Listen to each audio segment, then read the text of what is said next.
வணக்கம் நேயர்களே. தமிழக சட்டப்பேரவை தேர்தல் களங்களில் சூடுபிடிக்க துவங்கியிருக்கும் ஒவ்வொரு தருணங்களிலும் மக்களின் மனநிலை என்ன என்பதை அறிந்து கொள்வதற்கான எதிர்பார்ப்புகள் நம்மிடம் அதிகரித்து கொண்டிருக்கிற சூழலில் கடந்த 4.5 ஆண்டுகளாக பல்வேறு மக்கள் நலத்திட்டங்கள் மூலமாக பல சட்டமன்ற உறுப்பினர்கள் மக்களுக்கான பிரதிநிதிகள் என்பதில் நம்பிக்கைக்குரியவர்களாக களம் கண்டிருக்கிறார்கள். அந்த வகையில் இந்த வாரம் நாம் சந்திக்கக்கூடிய சட்டமன்ற உறுப்பினர் மயிலை தொகுதியின் சட்டமன்ற உறுப்பினர் மயிலை வேலு அவர்களை நாம் சந்திக்கிறோம். வாருங்கள், அவரிடம் பேசுவதற்கு நிறைய இருக்கிறது. வணக்கம் சார்.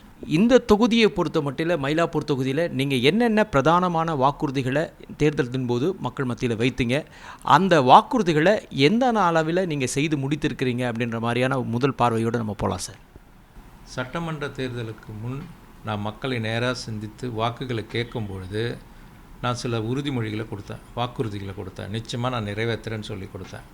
அதில் முதல் முக்கியமான உறுதிமொழி என்னென்னா, இன்றைக்கி மயிலாப்பூரில் குடிசை பகுதி வாழ் மக்கள், அந்த வாரிய குடிப்பிரிவு வாழ் மக்கள்லாம் ரொம்ப அதிகமாக இருந்தாங்க.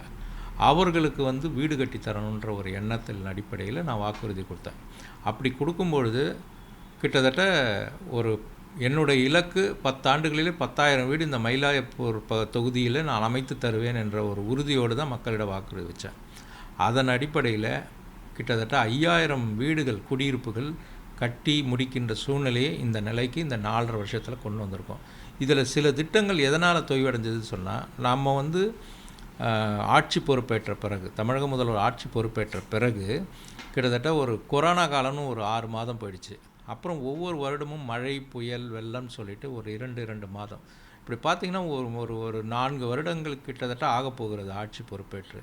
அதில் பார்த்திங்கன்னா ஒரு 10-12 மாதங்கள் எந்த பணியும் நடைபெறாத சூழ்நிலையை ஏற்படுத்திய காரணத்தினால கொஞ்சம் டிலே ஆகிடுச்சு. அப்படி பார்த்திங்கன்னா இன்றைக்கி ஒரு டிலே பார்த்திங்கன்னா அம்பேத்கர் பாலத்தில் ரொம்ப நாளாக ஒரு பில்டிங் நடந்துகிட்ருக்கு வேலை. அதுவும் இப்போ ஓரளவு கொஞ்சம் ஸ்டேஜ் எடுத்துன்னு வந்துட்டோம். குயில்தோப்பு பார்த்திங்கன்னா நொச்சிக்குப்பத்தில் குடியமர்வு ஸ்டார்ட் பண்ணிட்டோம், அது போயிட்டுருக்கு.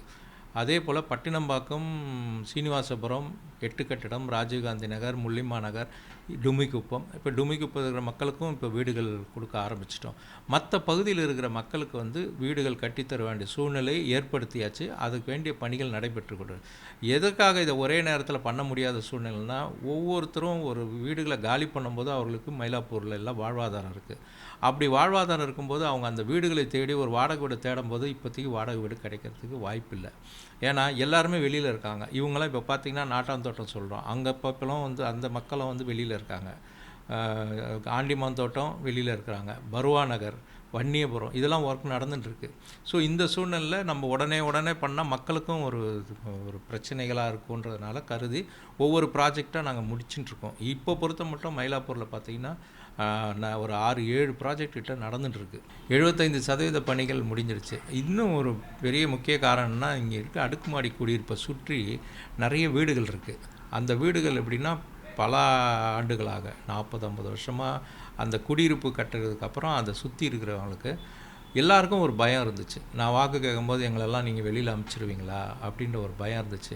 நான் இன்றைக்கும் இந்த பேட்டியில் நான் உறுதியாக சொல்கிறேன், யாரையுமே இந்த மயிலாப்பூர் தொகுதியில் இருக்கிற மக்களை எந்த காரணத்தை கொண்டும் அப்புறப்படுத்த மாட்டோம். ஏன்னா இது முதல்வருடைய வாக்குறுதி. முதல்வர் என்ன சொல்லியிருக்காருன்னா, எங்கே இங்கே இருக்கீங்களோ அந்த சரௌண்டிங்ஸ்லேயே உங்களுக்கு வீடு கொடுக்குறோம். ஏனென்று சொன்னால் நாங்கள் கேட்டால் அவங்களோட வாழ்வாதாரம் இங்கே தான் இருக்குது, அவங்க இதை வெளியில் போனாங்கன்னா அந்த வாழ்வாதாரம் பாதிக்கப்படும்ன்ற அந்த கோரிக்கையை ஏற்றுக்கொண்டு மாண்புமிகு தமிழக முதல்வர் அந்த உத்தரவாதத்தை கொடுத்துருக்காரு. அதனை வீடுகளை பொறுத்த மட்டும் கூடிய சீக்கிரம் குடிசைகள் இல்லாத ஒரு மயிலாப்பூரை உருவாக்க வேண்டுமென்றது என் கனவு. அது நிறைவேறி கொண்டிருக்கிறது.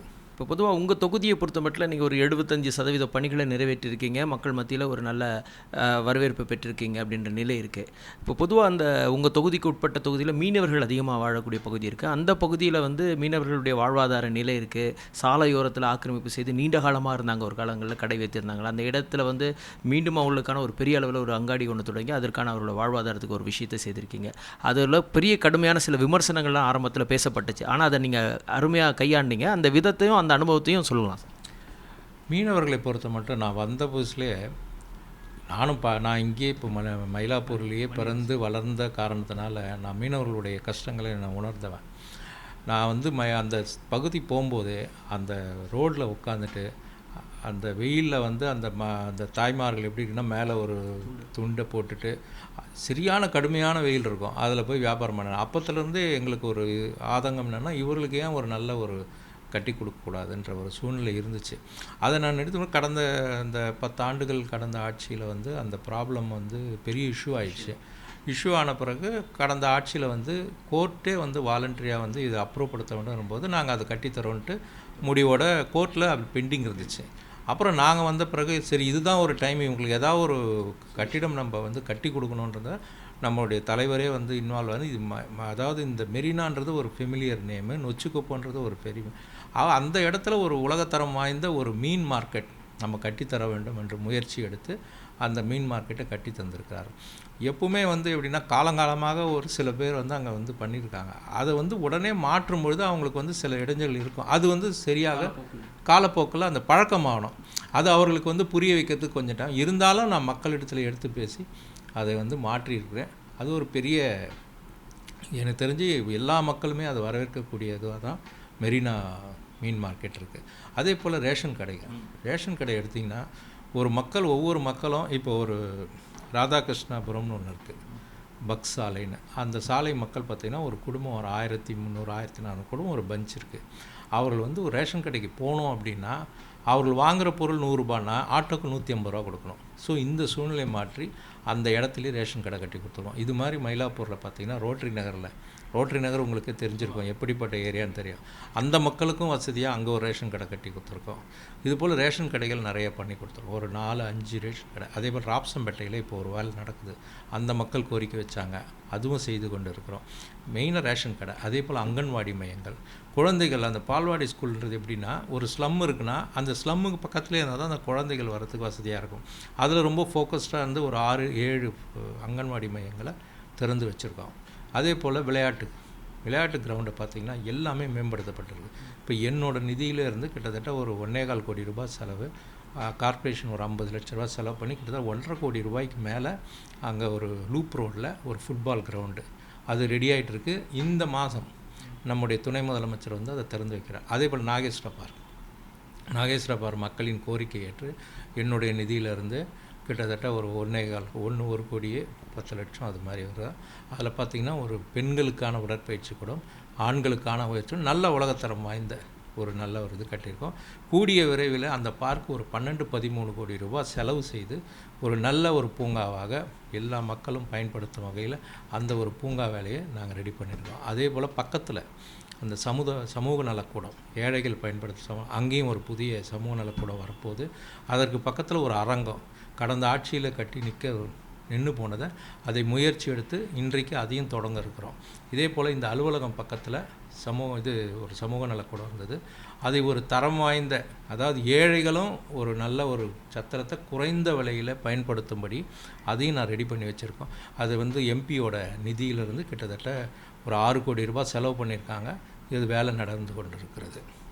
பொதுவாக உங்கள் தொகுதிக்குள்ளே இருக்கக்கூடிய வாக்குறுதிகளில் எவ்வளோ வாக்குறுதிகளை நீங்கள் நிறைவேற்றிருப்பீங்கன்ற உங்களால் உணர முடியும் சார்? எவ்வளோ சதவீதமான வாக்குறுதிகள் நிறைவேற்ற முடிஞ்சிருக்கு அப்படின்னு?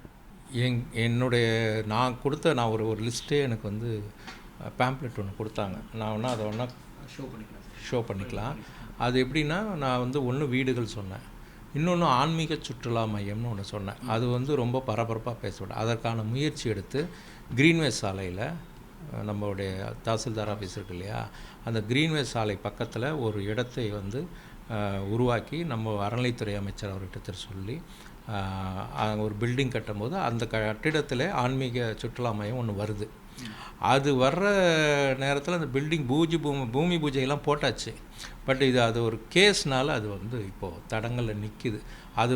அந்த கேஸ் முடிஞ்சவொடனே நிச்சயமாக மக்களுக்கு நான் என்ன வாக்குறுதி கொடுத்தனோ அங்கே ஒரு ஆன்மீக சுற்றுலா மையம் நாங்கள் அமைக்க போகிறோம். அதே போல் கோயில்கள் வந்து திருப்பணி எது பெண்டிங் இருந்ததோ எல்லாற்றையுமே கையில் எடுத்து மயிலாப்பூரில் பார்த்திங்கன்னா கும்பாபிஷேகம் அவ்வளோ நடக்குது, நீங்கள் பார்த்துருப்பீங்க. அவ்வளோ கும்பாபிஷேகமும் நம்ம வந்து அறநிலைத்துறை வந்து ரொம்ப கையில் எடுத்து, அதுவும் குறிப்பாக நான் மயிலாப்பூரில் பார்த்திங்கன்னா நிறைய கோயில்கள், எல்லா கோயில்களையும் நாம் புனரமைக்கணும்னு என்ற முயற்சி எடுத்து அதுவும் நடந்து கொண்டு இருக்கிறது. ஓவராலாக ஒரு 70% பணிகளை நீங்கள் முடிச்சிருப்போம் அப்படின்னு என்னை பொறுத்த மட்டிலே 90% பணிகளை நிறைவேற்றியிருக்கேன். ஏன்னா நான் வந்து எல்லார்கிட்டேயுமே ஒவ்வொரு வீடாக என்னுடைய ஹேண்ட்பிட்ஸ் இருக்கும். அந்த ஹேண்ட்பிட்ஸ் இந்த தேர்தலில் நான் வந்து பிரச்சாரம் பண்ணும்போது அந்த ஹேண்ட்பிட்ஸை கையில் கொடுத்து தான் நான் வாக்குகளே கேட்பேன். ஏன்னா அதில் என்ன பாயிண்ட் போட்டணும், அதில் ஒரே ஒரு பாயிண்ட் என்னென்னா, வீடுகள் வந்து ரொம்ப ஹை ரைஸ் கட்டாத அளவுக்கு நான் பார்த்துக்கிறேன்னு சொன்னேன். ஆனால் நம்முடைய மாண்புமிகு முதலமைச்சர் என்ன சொன்னார்னா, 190 200 ஸ்கொயர் ஃபீட்டில் ஒரு குடும்பம் இருக்க முடியாது, அவர்களுக்கு குறைஞ்சபட்சம் ஒரு 390 400 ஸ்கொயர் ஃபீட் வீடுகள் இருக்கணும். அப்படி இருந்துச்சுன்னா தான் அந்த குடும்பம் வந்து கொஞ்சம் வசதியாக இருக்க முடியுன்றதுனால, அதனால் நம்ம என்ன ஆயிடுச்சுன்னா அந்த ரைஸ் பண்ண வேண்டிய சூழ்நிலை. இன்னொரு உத்தரவாதமும் என்ன கொடுத்தோன்னா, இந்த ஒரு இடத்துல ஒரு வாரிய குடியிருப்பு இருக்குது, அதை இடிச்சிட்டு கட்ட போகிறோம் அப்படின்னா அங்கே இருக்கிற மக்களுக்காக மட்டும்தான் கட்டுவோமே தவிர வேறு அடுத்த ஒரு ஏரியாவிலேருந்து அங்கே வந்து நம்ம கட்ட மாட்டோம். அந்த உத்தரவாதமும் கொடுத்துருக்கிற காரணத்தினால் ஹை ரைஸ் பில்டிங் போனோம். ஆனால் நான் என்னோடய இதில் வந்து வாக்குறுதியில் என்ன கொடுத்தேன்னா, உயரம் கட்டாமல் பார்த்துக்கிறேன். பட் இந்த சூழ்நிலை மக்களிடம் தெரிவித்தா மக்கள் அதை ஆக்செப்ட் பண்ணிக்கிட்டாங்க. அந்த வேலை நடந்துகிட்ருக்குது. தேவைகளுக்காக சில நேரங்களில் சில விஷயங்களை நம்ம சமரசம் செய்து கொள்ள வேண்டும், மக்களுடைய விருப்பத்திற்காக சில சமரசங்களுக்கு செய்ய வேண்டிய சூழல் இருந்தது. சரி, பொதுவாகவே இந்த வாக்குறுதிகள் எல்லாம் இன்னும் எவ்வளோ விஷயங்கள் நீங்கள் முடிக்கணும் அப்படின்ற மாதிரி நினச்சா எவ்வளோ சதவீதமான பணிகள் இன்னும் இருக்கும் அப்படின்னு நினைக்கிறீங்க? வாக்குறுதிகளில் வந்து தொடங்கியாச்சு. நான் என்ன வாக்குறுதி கொடுத்தனோ அதை தொடங்கியாச்சு. எல்லாம் முடிகிற ஸ்டேஜ். முழுமைப்பட வேண்டியது தொடர்ந்து கொண்டு இருக்கிறது. நிச்சயமாக அது முடிவடைந்தவுடன் நம்பிக்கை எனக்கு இருக்குது. ஒரு சட்டமன்ற உறுப்பினராக உங்களுடைய தொகுதியில் இருக்கக்கூடிய தொகுதிக்கான ஒதுக்கிடப்படுகிற நிதியை நீங்கள் முறைப்படி எல்லாத்தையும் செய்திருக்கிறேன் அப்படின்ற மாதிரி ஒரு ஆத்ம திருப்தி உங்களுக்குள் படுகிறதா? அந்த முழுமையான அந்த திட்டங்களுக்கான விஷயங்களில் மக்கள் மத்தியில் எப்படிப்பட்ட ஒரு வரவேற்பு பெற்றிருக்கு? எனக்கு வந்து மெயினாக வந்து என்னுடைய நிதியை வந்து ரொம்ப பார்த்து செலவு பண்ணுவேன்.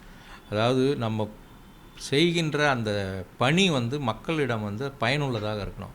இப்போ பார்த்திங்கன்னா ரேஷன் கடைக்கு முன்னுரிமை கொடுத்தேன், அங்கன்வாடி முன்னுரிமை கொடுத்தேன், ஜிம்மு, அதே போல் சலவை தொழிலாளிகள் வந்து ரொம்ப மோசமாக இருக்குதுன்னு சொல்லிட்டு இடம் கேட்டாங்க, இடத்த புனரமைச்சு தர சொன்னாங்க. அந்த இது வேலை பண்ணியிருக்கேன்.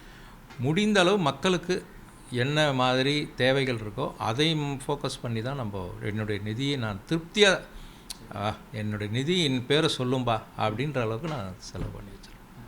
பொதுவாக இந்த தொகுதிக்குள்ளே ஒரு விஷயம் என்னென்னா, பொதுவாக நிறைய ஆன்மீகமான சார்ந்து இருக்கக்கூடிய பகுதி. அதில் வந்து பல்வேறு விதமான விஷயங்களை நீங்கள் நிறைய எதிர்நோக்குகளோடு இருந்தாங்க. பாரம்பரியம் அந்த மயிலாப்பூர் தொகுதி அப்படின்னு சொன்னாலுமே அதுக்கு ஒரு வரலாறு உண்டு. அந்த தொகுதியில் நீங்கள் இந்த தேர்தல் களத்தில் நின்று மக்களுடைய நம்பிக்கை நாயகனாக உங்களை அடையாளப்படுத்தி கொண்டு இருக்கிறேன், ஏன்னால் நல்ல ரெஸ்பான்ஸ் இருக்குது அப்படின்றத ஒரு மக்கள் மத்தியில் உங்களால் உணர முடியாதா? நிச்சயமாக. ஏன்னா இப்போ நான் ஒரு திருப்பூரில் போய் நிற்கிறேன்னா, நான் அங்கே போய் என்ன சொல்லுவேன்னா, இங்கே நிறைய இண்டஸ்ட்ரி இருக்குது, அவர்களை நான் அந்த இண்டஸ்ட்ரி டெவலப் பண்ணுறேன், அங்கே செய்கிற தொழிலாளிக்கு வேண்டிய வேலைகளை பண்ணுறேன். நான் இருக்கிறது மயிலாப்பூருமே நான் வந்து கோயில்களின் நகரமாக தான் பார்க்குறேன். காஞ்சிபுரம் எப்படி ஒரு மிகப்பெரிய கோயில்களின் நகரமாக இருக்குதோ அதுபோல் மயிலாப்பூர் வந்து சிறிய கோயில்களின் நகரம். ஆனால் சிறிய இந்த கோயில்கள் என்னோடய தொகுதி பார்த்திங்கன்னா மேக்ஸிமம் பார்த்திங்கன்னா ஒரு 3-3.5 கிலோமீட்டர் சரௌண்டிங்ஸ் தான் ஒட்டு மொத்தமாகவே. அதில் கோயில்களே நீங்கள் கணக்கு எடுத்திங்கன்னா எக்கச்சக்க கோயில் இருக்குது. சிவன் கோயில் இருக்குது, அம்மன் கோயில் இருக்குது, பெருமாள் கோயில் இருக்குது, திருவள்ளூர் உலகத்தரம் வாய்ந்த திருவள்ளுவர் கோயில். அந்த திருவள்ளூர் கோயிலை பற்றி பார்த்தீங்கன்னா இப்போ கடந்த மாதம் வந்து மாண்புமிகு முதலமைச்சர் அவர்கள் கிட்டத்தட்ட 18 கோடி ரூபாய் கொடுத்து புனரமைக்கும் பணியை பூஜை போட்டு தொடங்கி வச்சுருக்கோம். ஃபுல்லாக கற்களால் ஆன மண்டபத்தை கட்ட போகிறோம் அந்த இடத்துல. அதுபோல் இது வந்து கோயில்கள் நிறைய இருக்கிறதுனால தூய்மையாக இருக்கணுன்றது ஆட்டோமேட்டிக்காகவே எல்லாருக்கும் வந்துடும். ஆகவே அதெல்லாம் நாங்கள் கண்காணித்து கோயிலை புனரமைச்சு கோயிலை சுற்றி இருக்கிற இடத்துல நம்ம வந்து எப்படி இருந்தால் நல்லாயிருக்கும். ஏன்னா இது நான் வந்து என்னுடைய கான்செப்ட் என்னென்னா, டூரிஸ்ட் பிளேஸாக ஒரு ஆன்மீக சுற்றுலா பூமியாக இந்த மயிலாப்பூரை மாற்றணுன்ற அதுக்கு வேண்டிய வேலைப்பாடுகள் நாங்கள் தொடங்கிட்டோம். அது போயிட்டுருக்கு. அதனால் அதில் எந்த ஒரு குறையும் இல்லை. மக்கள் வந்து நம்ம இங்கே எங்கள் மேலே வந்து சில தவறான கருத்துக்களை, கடவுள் நம்பிக்கை இல்லாதவர்கள், கடவுளை எதிர்ப்பவர்கள் இப்படி தான். ஆனால் நாங்கள் என்றைக்கும் கடவுளை எதிர்த்ததும் இல்லை, நம்பிக்கை உள்ளவர்களுக்கு நாங்கள் நம்பிக்கையாக இருக்கணும்னு விரும்புகிறவங்க. அந்த அடிப்படையில் மயிலாப்பூரில் பார்த்திங்கன்னா எல்லா கோயிலுக்கும் நான் போவேன். எல்லா கோயிலில் கும்பாபிஷேகம், கோயிலில் ஏதாவது குறைகள் இருந்தால் கேட்குறோம். இது மாதிரி நிறைய நடந்துகிட்டே இருக்குது. அதனால் வந்து ஆன்மீகவாதிகளும் சரி, ஆன்மீகம் அல்லாதவங்களும் சரி, கிறிஸ்டினும் சரி, முஸ்லீமும் சரி, மயிலாப்பூருக்கு ஒரு தனி பெருமை. ஒரு சைடு பார்த்திங்கன்னா கிறிஸ்டின்ஸ் இருப்பாங்க, ஒரு சைடு முஸ்லீம்ஸ் இருப்பாங்க, ஒரு சைடு வந்து பார்த்திங்கன்னா இந்துஸ் இருப்பாங்க. இது ஒரு மத நல்லிணக்கம் மிகுந்த ஒரு பூமின்னா மயிலாப்பூர். ஸோ அப்படிப்பட்ட இதில் போயிட்டு நான் இந்த மதம் அப்படிலாம் கிடையாது. ஒட்டுமொத்தமாக நான் மனிதன். அந்த எண்ணத்தில் ஒட்டுமொத்த எல்லா மதத்தினருக்கும் என்ன தேவைகளோ அதை நான் இதுவரையும் கரெக்டாக திருப்தியாக செஞ்சிட்ருக்கேன். அதே போல் மக்கள்கிட்ட இருந்து நல்ல ரெஸ்பான்ஸ் இருக்குது. உங்கள் தொகுதிக்குள்ளே நீங்கள் கொடுக்கப்பட்ட பல்வேறு வாக்குறுதிகளாக இருக்கலாம், இல்லை மக்களே சில விஷயங்களை இதெல்லாம் செய்திருப்பார், இந்த எம்எல்ஏ நமக்கு நிச்சயம் செய்வார் அப்படின்ற எதிர்நோக்கில் ரொம்ப சேலஞ்சிங்கான ஒரு விஷயத்தை நான் எடுத்து பண்ணேன் சார். எனக்கு வந்து நான் இந்த 4.5 ஆண்டு காலத்தில் நான் இந்த விஷயத்தில் ரொம்ப சேலஞ்சாக இந்த விஷயத்தை எடுத்து பண்ணேன், எனக்கு ரொம்ப ஆத்ம திருப்தி அப்படின்னு சொன்னால் ஏதாவது ஒரு 2 விஷயம் ஒன்று சொல்ல முடியுமா? ஒரே ஒரு விஷயம் நான் சொல்லணும்னா, கோவிந்தசாமி நகர், அந்த கோவிந்தசாமி நகர் வந்து வெக்கேட் பண்ணும்போது ஒரு அசம்பாவிதம் நடந்தது. மக்கள் ரொம்ப, ஏன்னா காலங்காலமாக இருந்தவங்கள அது ஒரு மிகுந்த மனவேதனை ஏற்படுத்துச்சு. இதை நான் முதல்வர்கிட்ட பேசினேன். அந்த நேரத்தில் அந்த இருக்கிற மக்கள்லாம் தூக்கி நம்ம பெரும்பாக்கம் அது மாதிரிலாம் போட்டோம். அப்போது நான் தலைவரிடத்தில் பேசி, இல்லை அவர்களுக்கு இங்கேயே நம்ம வந்து வீடு கட்டி கொடுத்தாகணும் அப்படின்னு சொன்ன உடனே அவர் வந்து அது ஒப்புதல் கொடுத்து இன்றைக்கு கோவிந்தசாமி நகர் மக்கள் மயிலாப்பூர்லேயே வசிக்கக்கூடிய சூழ்நிலையை ஏற்படுத்தியிருக்கிறேன். அதே போல் புதுசாக கட்டினதெல்லாம் அவங்களுக்கு ஒதுக்கீடு பண்ணி, அது ஒரு ஆத்ம திருப்தி சொல்லுவாங்க இல்லையா. ஒரு பாலங்காலமாக இருந்தாங்க, இருந்தாலும் வந்து அது வந்து நம்ம ஆட்சி வரும்போது அது பழி நம்ம மேலே விழுற மாதிரி வந்துடுச்சு. அது பார்த்திங்கன்னா கோர்ட்டு தான்.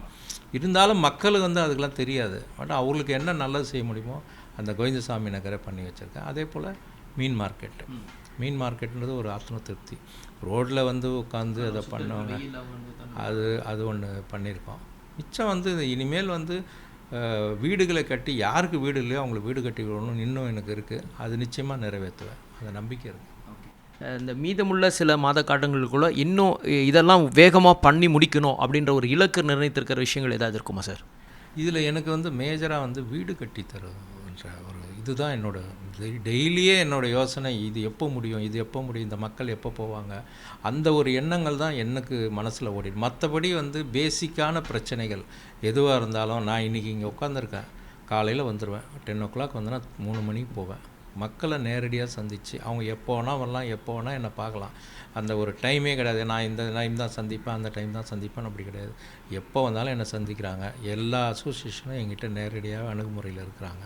அதனால் எனக்கு மக்கள்கிட்ட வந்து ஒரு பிரச்சனையும் கிடையாது. அடிப்படை பிரச்சனையே இல்லை. ஏன்னா அதெல்லாம் உடனுக்குடன் தீர்ப்பதற்காக நாங்கள் ஒரு வாட்ஸ்அப் குரூப் வச்சுருக்கோம். ஏதாவது இருந்தால் குரூப்பில் போடுறாங்க, அதை உடனுக்குடன் சரிக்கலாம். இங்கே இருக்காங்க 2 பேர் இருக்காங்க அதை பார்த்துக்கிறதுக்கு. அதனால் எனக்கு அந்த பிரச்சனைலாம் இல்லை. மக்களுக்கு நீண்ட நாள் பிரச்சனை எப்படி தீர்க்கிறது, அதில் வந்து வீடு பிரச்சனை தான் என்னோடய முதல் குறிக்கோள். பொதுவாக ஒரு சட்டமன்ற உறுப்பினர் மக்களுடைய பிரதிநிதியாக இருக்கக்கூடியவர், மக்களை எளிதில் அணுகக்கூடிய ஒரு மனநிலை கொண்டவர் அப்படின்ற பெயரை நீங்கள் பெற்றிருக்கிறன்ற நம்பிக்கை உங்களுக்கு உண்டா? மகிழ்ச்சியாக இருக்காது? அது மக்கள் தான் சொல்லணும். ஆனால் என்னுடைய மனசுக்கு ஏற்ற மாதிரி நான் எப்பவுமே மக்கள்கிட்டத்தில் போகும்போதே நான் சொல்லிவிடுவேன், நான் இந்த உயரத்தில் இருக்குன்னா காரணமே நீங்கள் தான். அந்த ஒரு வார்த்தையை நான் எப்பொழுதும் பயன்படுத்தேன். காரணம் அவங்க நினச்சா தான் நம்ம இங்கே உட்கார போகிறோம். அதனால் அவங்க பார்க்குறதுக்கு எனக்கு ஒன்றும் அப்பாயின்மெண்ட்லாம் கொடுக்கணும்னு அவசியம் இல்லை. அவர் எப்போ நினச்சாலும் என்னை சந்திக்கலாம். அதனால் அந்த ஒரு திருப்தி மக்கள் வந்து என்னை பொறுத்த மட்டும் மக்களுக்கு நான் என்னுடைய மனதளவில் நான் அவளுக்கு என்ன செய்ய முடியுமோ அதை என்னால் முடிஞ்சளவு செய்வேன். பொதுவாக இருக்கிற சட்டமன்ற உறுப்பினரில் கொஞ்சம் இளம் வயது சட்டமன்ற உறுப்பினர் பட்டியலில் நீங்களும் இடம்பெற ஒரு உறுப்பினர்ன்ற முறையில் இந்த கேள்வி வைக்கிறேன். பொதுவாக உங்கள் தொகுதிக்குள்ளே நிறைய இளைஞர்கள் ஸ்போர்ட்ஸ் விஷயங்களில் நிறைய ஆர்வமாக இருக்காங்க. அதுக்காக கூடுதலாக நீங்கள் வந்து நம்முடைய ஸ்போர்ட்ஸ் மினிஸ்டராக இருக்கக்கூடியவர், நம்ம துணை முதலமைச்சரோடு நெருங்கி பல பணிகள்லாம் பண்ணதை பார்க்க முடியுது களத்தில். ஸோ அப்படி இருக்கும்போது ஸ்போர்ட்ஸுக்கான விஷயங்களில் கூடுதல் கவனம் செலுத்தியிருக்கீங்களா உங்கள் தொகுதியில்? அதனால் ஏதாவது ஒரு மாணவர்களுக்கான ஒரு பெரிய அடையாளம் கிடைச்ச மாதிரியான சில விஷயங்கள் உண்டா? வருடம் ஸ்போர்ட்ஸுக்காக நான் நிறைய ஸ்பெண்ட் பண்ணி ஃபங்க்ஷன்ஸ்லாம் நடத்துவேன். நான் என்னோடய இயக்கத்திலேயே நான் கட்சிக்காரங்களுக்கு சொல்கிறது என்னென்னா, ஸ்போர்ட்ஸ் உற்சாகப்படுத்துங்க.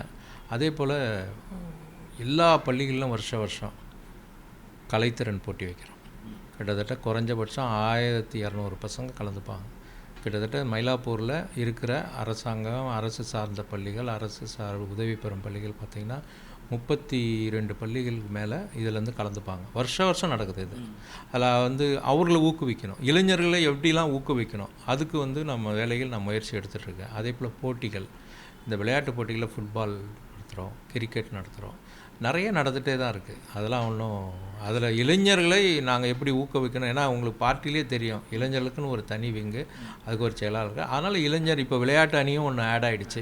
அதனால் வந்து எவ்வளோ இளைஞர்களை நாங்கள் ஊக்குவித்து நம்ம வேலை கொண்டு வரோமோ அந்த வேலையை நாங்கள் செய்து கொண்டு இருக்கிறோம். உங்கள் தொகுதிக்கு உட்பட்ட பகுதியில் ஏதாவது தேசிய அளவில், மாவட்ட அளவில், பெரிய அளவில் விளையாட்டு வீரர்கள் ஏதாவது தேர்ந்தெடுக்கப்பட்டிருக்காங்களா? அவங்களுக்கு ஏதாவது தனியாக ஊக்குவிப்பதற்கான பணிகளை நீங்கள் ஆயத்தப்படுத்திருக்கீங்களா? மாவட்ட அளவில், உலக அளவில், ஸ்டேட்டு, மாநில அளவில்லாம் ஜெயித்தவங்க மாணவர்கள்லாம் இருக்காங்க. குறிப்பாக சிலம்பம், கராத்தே, அந்த வெயிட் லிஃப்ட்டு, இந்த பீப்புளெலாம் மயிலாப்பூரில் இருக்காங்க. அவர்களெலாம் நான் அழைச்சி நான் அவங்களுக்கு வந்து என்கரேஜ் பண்ணுற மாதிரி ப்ரைஸஸ்லாம் கொடுத்து மரியாதை செலுத்தி அனுப்புகிறேன். நான் அது உற்சாகப்படுத்துகிறேன். அவங்களுக்கு ஏதாவது உதவி வேணும்னாலும் நாங்கள் பண்ணுறோம். அதனால் அது இளைஞர்களை எப்படி நம்ம கவரணுமோ அந்த வகையில் எல்லா விதத்துலேயுமே நம்ம கவரக்கூடிய வகையில் நம்முடைய பணி இருக்கிறது. இப்போ பார்த்தீங்கன்னா கிரவுண்டே நான் ஆக்சுவலி கிரவுண்டு குறைஞ்சிடுச்சு. மீச்செல்லாம் முதல்லாம் பிசி ஸ்கூல் கிரவுண்டில் விளையாட முடியாத சூழ்நிலை இருந்தது. இன்றைக்கி எல்லோரும் விளையாடலான்ற ஒரு சூழ்நிலையை நம்ம கொண்டு வந்திருக்கோம். அதே போல் அல்ஃபன்ஸா பாருங்கள், எப்போவுமே இப்போ கூட்டங்கள் இருக்கும். இப்போ புதுசாக ஃபுட்பால் கிரவுண்டு ஒன்று ரெடி பண்ணுறோம். ஸ்டேடியம் ஒன்று நம்ம நந்தனத்தில் ஒரு ஸ்டேடியம், இண்டோர் ஸ்டேடியம் கட்டின்னு இருக்கோம். அதனால் விளையாட்டை பொறுத்த மட்டும் இளைஞர்கள், ஏன்னா இளைஞர்களை வந்து அவங்களுடைய மனம் வேறு இடத்துக்கு போகாத அளவுக்கு என்ன செய்ய முடியுமோ அதை நாங்கள் பண்ணிட்டுருக்கோம். பொதுவாக ஒரு தொகுதியினுடைய வளர்ச்சி என்பது வளர்ச்சிக்கான திட்டங்கள், தொலைநோக்கு பார்வைக்கான ஒதுக்கிடுற நிதிகள், அது மட்டும் இல்லாமல் அங்கே வந்து சட்டம் ஒழுங்கு விஷயங்கள் போன்ற விஷயங்களில் கொஞ்சம் கூடுதல் கவனம் எடுப்பது சட்டமன்ற உறுப்பினருடைய தலையாய கடமை. அந்த விஷயத்தில் இங்கே சட்டம் ஒழுங்கு விஷயங்கள், அதாவது பொதுமக்களுக்கு இடையூறு இல்லாத அளவிற்கான விஷயங்களில் உங்களுடைய பங்களிப்பு எந்த அளவில் இருந்திருக்கு? குறிப்பாக வந்து நீங்கள் வந்து பார்த்திங்கன்னா டாஸ்மாக் ஷாப்ஸ் வந்து பார்த்திங்கன்னா நம்ம தொகுதியிலேயே ஒரு 2 கடை தான் இருக்கும் தொகுதியில். அது ஒரு பெரிய விஷயம். ஏற்கனவே இருந்த சட்டமன்ற உறுப்பினரும் அதற்கான முயற்சிகள் எடுத்து அவர் செஞ்சுருந்தார். அப்புறம் நான் வந்த பிறகு பார்த்திங்கன்னா இந்த மயிலாப்பூரில் பார்த்திங்கன்னா நிறைய கம்ப்ளைண்ட்டு, இது பப்ளிக் ஒரு டிஸ்டர்பன்ஸாக இருக்குதுன்னு சொல்லிவிட்டு அந்த கடையை எடுத்துகிட்டு, கோயிலும் பக்கத்தில் இருக்கிறதுனால அதை எடுத்து, அதனால் தொகுதியில் ஒரு 2 கடை தான் இன்றைய சூழ்நிலையில் டாஸ்மாக் கடை இருக்குது. அதுவே வந்து பார்த்திங்கன்னா உங்களுக்கு ஒரு மிகப்பெரிய விஷயம். இந்த இளைஞர்களுக்கு வந்து ஒரு காப்பாற்றக்கூடிய ஒரு இது. உங்கள் தொகுதிக்குட்பட்ட பகுதிகளில் இந்த பாலியல் குற்ற சம்பவங்கள் இல்லாத அளவிற்கும், அதே போல் பொதுமக்களுக்கு இந்த போதையில்லா விஷயங்கள், இந்த மாதிரியான தடுப்பு நடவடிக்கையில் நீங்கள் எடுத்த நடவடிக்கைகள் எந்த அளவுக்கான பணிகளை நோக்கி போயிட்டுருக்கு? என்னை பொறுத்தவரை இந்த என்ஜிஓஸ் நிறைய பேர் வராங்க. நான் வரும்போது அவங்களுக்கு வந்து என்னோடய சஜஷன் என்னவாக இருக்குன்னா, இந்த போதை ஒழிப்பு, பாலின இதெல்லாம் வந்து நான் நிறைய சொல்லி அவர்களுக்கு இந்த லோக்கல் கவுன்சிலரை வச்சு அங்கே விழிப்புணர்வு ஏற்படுத்தக்கூடிய நிகழ்வுகளை நான் நிறைய செய்து கொண்டு இருக்கிறேன். அதனால் விளையாட்டு இளைஞர்களை வந்து தடம் மாறாமல் போகிறதுக்கு என்னென்ன வழிகள் இருக்கோ அந்த முயற்சிகளாக நான் எடுத்துக்கொண்டு இருக்கிறேன். பெண்களுக்கான விஷயங்கள், பெண்களுடைய மேம்பாட்டு திட்டங்கள், பெண்களுக்கான மகளிருக்கான விஷயங்களில் நிறைய பார்ட்டி சம்மந்தமாக இல்லாமல் மட்டும் இல்லாமல் ஒரு சட்டமன்ற உறுப்பினராக உங்கள் தொகுதிகளில் இருக்கக்கூடிய நிதியை வைத்துக்கொண்டு பெண்கள் மேம்பாட்டுக்கான விஷயங்களில் எவ்வளோ கூடுதல் கவனம் எடுத்திருக்கீங்க? அது மூலமாக கிடைச்ச நன்மைகள் எதுவாக இருக்கும்? பெண்களுக்கு வந்து வேலைவாய்ப்பு உருவாக்குறது கூட, இந்த அலுவலகத்தில் வந்து வேலைவாய்ப்பை பற்றி கேட்டாங்கன்னா அவங்களுக்கு சப்போர்ட் பண்ணுறோம். இன்னொன்று, என்னுடைய அலுவலகத்தில் இலவசமாக தையல் பயிற்சி கொடுத்து அந்த ஏழை பெண்களுக்கு நானே தையல் மிஷின் வாங்கி கொடுத்து அவங்களுக்கு ஒரு தொழில் ஊக்குனராக நான் பண்ணியிருக்கேன். அந்த வேலை வந்து நான் அதே போல் +2 படித்த பசங்க வந்து +1 +2 இந்த படிக்கிற பசங்களுக்கு எவ்ரி இயர் அவளுக்கு வந்து ஃபோட்டோகிராஃபி கிளாஸ். இன்றைக்கி அதனால் என்னென்னா, ஒரு ஃபோட்டோகிராஃபி கிளாஸ் கற்றுக்கிட்டு அவன் ஃபோட்டோகிராஃபரோட போகிறான் கூட. ஒரு மேரேஜ்னால் அவனை கூப்பிட்டுட்டு போகிறான், ஷார்ட் டைம். அது ஒரு இதுவாக பண்ணுறான். அதே போல் உண்டு மகிழ்னு ஒரு ஸ்கீம் ஒன்று வச்சுருக்கான். நானே என்னுடைய இதெல்லாம் வந்து என்னுடைய ஓனு. அதில் என்ன பண்ணுவோன்னா, எல்லா கார்ப்பரேஷன் ஸ்கூலில் இருக்கையா ஒவ்வொரு ஸ்கூல்லேயும் இருக்கிற குழந்தைகள் 8வது படிக்கிற 8வது 10வது வரையும் படிக்கிற குழந்தைகளை ரொம்ப ஏழ்மையாக அந்த குழந்தைகளை கூப்பிட்டு ஒரு KFC, ஒரு பிஸா கார்னர், இல்லைனா அந்த எக்ஸ்பிரஸ் அவென்யூ, இது மாதிரி பெரிய பெரிய ஹோட்டல்ஸ் அங்கே போய் உட்கார வச்சு ஒரு 40 பேர் உள்ளே உட்கார வச்சு நானும் கூட இருந்து சாப்பிட்டு அவங்களோட என்ஜாய் பண்ணிவிட்டு எவ்ரி மந்த் அது கிட்டத்தட்ட ஒரு 3 வருஷமாக பண்ணிகிட்ருக்கேன். ஸோ அதை நான் பண்ணிகிட்ருக்கேன். இது வந்து பார்த்தீங்கன்னா மாதம்னா பார்த்துங்க எவ்வளோ ஒரு பசங்க அதை வந்து உள்வாங்கியிருப்பாங்கன்னு. ஸோ இது பண்ணிட்டு அதே போல் நான் சொன்னேன் இல்லையா, அந்த எங்கள் மயிலாப்பூர்னு சொல்லிட்டு எல்லா பள்ளியிலேருந்து பசங்க எல்லா திறமை, டிராயிங்கு, டான்ஸு, திருக்குறள், ஒப்பித்தல், கேள்வி பதில், இது மாதிரி ஒரு 8 விதமான போட்டிகளை வச்சு அவர்களுக்கு வந்து ரிவால்விங் கப்பு ஒவ்வொரு பள்ளியும் வாங்குவாங்க. வருஷம் சுழல் கப்பை வாங்குவாங்க. அது ஒரு பெரிய சக்ஸஸ்ஸு. நார்மலாக வந்து அவங்களுக்குலாம் கொரோனாக்கு அப்புறமே நான் எனக்கு யோசித்தேன், என்னடா ஆச்சு இந்த பசங்க 2 வருஷம் இது மாதிரி ஆகிடுச்சா, இவங்களுக்கு ஏதாவது ஒன்று வந்து அந்த படிப்புலேருந்து வெளியில் வரணும்னு அது ஒன்று பண்ணுறேன். அதே போல் வருஷம் வந்து 10th +2 இதில் வந்து ஒவ்வொரு கிளாஸ்லேயும் ஃபஸ்ட் மார்க் எடுக்கிறாங்க இல்லையா, அவர்களுக்கு school first, second, third, 10th வந்து எல்லா குரூப்பும், இந்த +2 எல்லா குரூப்பும், 10th இவர்களை வச்சு நான் அவர்களுக்கு வந்து கல்வி உதவித்தொகை, காலேஜ் படிக்கிறவங்களுக்கு ஒரு அமௌண்ட்டு, 10th படிக்கிறவங்களுக்கு ஒரு அமௌண்ட்டு, அது மாதிரி வருஷம் நிகழ்ச்சி நான் என்றைக்கு சட்டமன்ற உறுப்பினர் ஆனோ அதிலிருந்து அப்படியே நான் அதை செய்து கொண்டு வருகிறேன். மீண்டும் இந்த தொகுதிக்கான ஒரு தேர்தலை சந்திக்கக்கூடிய வாய்ப்பு உங்களுக்கே மீண்டும் அந்த வாய்ப்பு உங்களுடைய தலைமை கொடுக்குமானால் அடுத்த முறை எம்எல்ஏ ஆகிறதுக்கான வாய்ப்புகள் எப்படி இருக்குது சார்? நிச்சயமாக நல்லா இருக்குது, பிரகாசமாக இருக்குன்ற நம்பிக்கை எனக்கு இருக்குது. ஏன்னா என்னுடைய பணிகள் மேலே இருக்கிற நம்பிக்கையை வைத்து நான் சொல்கிறேன். பொதுவாக இந்த தொகுதியில் இன்னும் செய்து முடிக்க வேண்டிய விஷயங்கள் அப்படின்னு சொன்னால் அடுத்த முறை எனக்கு வாய்ப்பு கிடைச்சா நிச்சயமாக இதெல்லாம் இன்னும் அடுத்த தொலைநோக்கு திட்டமாக நான் வச்சுருக்கேன் அப்படின்னா ஏதாவது வாய்ப்பு இருக்குமா? தொலைநோக்கு திட்டங்கள்னால் இன்றைய சூழ்நிலை எங்களுடைய பெரிய சவால் என்ன, மெட்ரோ ட்ரெயின். மயிலாப்பூரை பொறுத்தவரைக்கும் இது ஒரு மிகப்பெரிய ஹப்பாக போகுது. பெரிய ஹப்னா கிட்டத்தட்ட லஸ்ஸு தான் மேஜர் ஜங்ஷன். பீச்சிலேருந்து வந்தாலும் சரி, மவுண்ட் ரோட்லேருந்து வந்தாலும், தேனாம்பேட்டையிலேருந்து வந்தாலும், அடையார்லேருந்து வந்தாலும் இது ஒரு மெயின் பார்ட்டு. ஸோ இந்த பணிகள், மேஜர் பணிகள் முடிஞ்சிடுச்சுன்னா நிச்சயமாக இந்த மயிலாப்பூர்ன்றது சென்னை சிட்டிலே ஒரு எப்படி சொல்லுவாங்க, ஒரு ஹைடெக் சிட்டி மாதிரி ஆகிறதுக்கான வாய்ப்புகள் நிறைய இருக்குது. அதுதான் என்னோடய கனவு. ஸோ அந்த கனவை நிறைவேற்றுவதற்கான வாய்ப்பை இப்போத்துலேருந்து தொடங்கிட்டீங்கன்னு சொல்லலாமா, இல்லாட்டி நம்ம மீண்டும் அதுக்கான அடுத்த கட்ட தொலைநோக்கு பார்வையோடு பயணிப்போம் அப்படின்னு நம்பிக்கை? இல்லை, அதாவது அது சிலதெல்லாம் நாங்கள் அப்பப்போ யோசிப்பேன். இங்கே ஸ்டேஷன் வருதுன்னா இந்த ஸ்டேஷனை சுற்றி என்ன மாதிரிலாம் இருக்கலாம், விஷயங்கள் வரும். இப்போ அந்த ஸ்டேஷனை சுற்றி பஸ் ஸ்டாண்ட் ரொம்ப இம்பார்ட்டண்ட்டு. அந்த பஸ் ஸ்டாண்டுக்கு என்ன பண்ணலாம்? இப்போ நான் ஒரு இடம் தேர்ந்தெடுத்தேன். அந்த தேர்ந்தெடுத்த இடம் பஸ் ஸ்டாண்டுக்கு சரியான ஒரு சூட்டபுளாக இல்லை. அப்போ அதுக்கு என்ன வழி? இன்னொன்று டிராஃபிக்கு. இந்த டிராஃபிக்கை எப்படி கட்டுப்படுத்தலாம்? இந்த டிராஃபிக் எப்படி கட்டுப்படுத்தலான்னா, இது நம்ம இப்போ யோசிக்கிறோம், பட் ட்ரெயின் வந்த பிறகு இது எப்படி இருக்கும்? அப்போ அந்த ட்ரெயின் வந்த பிறகு வந்தால் என்ன மாதிரி டிராஃபிக் இருக்கும்? அப்போ என்ன எனக்கு தெரிஞ்சு மேஜராக என்ன வரும்னா பார்க்கிங் ப்ராப்ளம் வரும். அந்த பார்க்கிங்க்கு என்ன பண்ணலாம்? அதுக்கெலாம் வேறு சஜஷன் நான் கொடுத்துருக்கோம். மேல் இடத்துல சிஎம்டிஎல்லாம் நம்ம கொடுத்துருக்கோம். நம்மளுக்கு இப்போ பார்த்திங்கன்னா பீசஸ் ஸ்கூல் கிரவுண்டுக்கு பின்னாடி ஒரு இடம் இருக்குது. அந்த இடத்துல மல்டி லெவல் பார்க்கிங் பண்ணலாமா? இதெல்லாம் ஒரு ஆய்வுக்கு உட்படுத்தப்பட்டு இதெல்லாம் ஒரு லாங் டேர்ம் பிளானிங். இப்போ ரயில்வே ஸ்டேஷன் முடியும் போதும் இதெல்லாம் ஒட்டு மொத்தமாக ஒரு கட்டமைப்பாக வந்துச்சுன்னா சிட்டி நம்ம மயிலாப்பூர் நல்ல ஒரு இதுவாக அமையும். அது நம்பிக்கை. உங்கள் தொகுதி மக்களுக்கு நீங்கள் சொல்லக்கூடிய கூடுதல் ஏதாவது விஷயம் தான் நீங்கள் சொல்லலாம் சார். தொகுதி மக்களுக்கு என்ன பிரச்சனையாக இருந்தாலும் உங்கள் எம்எல்ஏ நீங்கள் எப்போனா என்னை சந்திக்கலாம். நேயர்களே, மயிலாப்பூர் தொகுதி என்பது மிக மக்களால் வரவேற்கப்பட்ட ஒரு தொகுதி என்றே சொல்லலாம். ஏனென்றால் இது ஒரு ஆன்மீகத்திற்கான தளமாக விளங்குகிற ஒரு தொகுதியாகவே கருதப்படுகிறது. பல்வேறு தரப்புப்பட்ட மக்களை உள்ளடக்கிய இந்த மயிலாப்பூர் தொகுதியில் மக்களுக்கான பணிகளை முழுமையாக செய்த திருப்தியை வெளிப்படுத்துகிறார் சட்டமன்ற உறுப்பினர். அது மட்டுமல்ல, தனக்கான தொகுதி நிதிகளை முறையாக செய்து மக்கள் மத்தியில் மீண்டும் தனக்கான வாய்ப்பு கிடைத்தால் வெற்றி பெறுவேன் என்ற நம்பிக்கையோடு கூட பயணித்துக் கொண்டிருப்பதையும் காண முடிகிறது. எனவே இந்த விஷயத்தில் நம்மோடு கூட பல்வேறு கருத்துக்களை பதிவு செய்த சட்டமன்ற உறுப்பினர்களுக்கு வாழ்த்துக்களை தெரிவித்து நிகழ்ச்சியை நிறைவு செய்கிறோம். மீண்டும் அடுத்த நாளை அடுத்த சட்டமன்ற உறுப்பினரோடு சந்திப்போம். நன்றி, வணக்கம்.